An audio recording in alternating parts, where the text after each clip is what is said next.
جس پیر میں چپل پہنیں گے پہنے ہوئے کہلائیں گے، لیکن اگر ہم اس طرح پہنیں جیسے آقا صلی اللہ علیہ وسلم نے چپل پہنی ہے تو اس طرح سے پہنیں گے تو جتنی دیر پیر میں چپل رہیں گی سنت پر عمل کرنے کا اجر ملتا رہے گا۔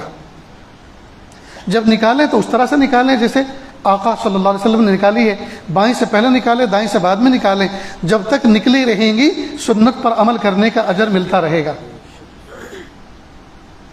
دوستو کتنا پیارا طریقہ اللہ پاک نے اپنے محبوب کے ذریعے سے ہم تک پہنچایا ہے۔ اتنے پیارے، اتنے سچے نبی کے پیروکار ہونے کے باوجود ہم ان کی سنتوں کو نظر انداز کر رہے ہیں۔ نتیجہ ہو رہا ہے دوستو، یا تو ہم کاروباری اعتبار سے متاثر ہیں، یا تعلقات کے اعتبار سے متاثر ہیں، یا اپنے جسم کے اعتبار سے متاثر ہیں۔ تین میں سے کسی ایک نہ ایک چیز میں ہم متاثر ہیں، اور افسوس کی یہ بات ہے کہ ہم سمجھنے کے لیے تیار نہیں ہو رہے ہیں کہ ہمارے اوپر کسی چیز کا اثر ہے۔ حالانکہ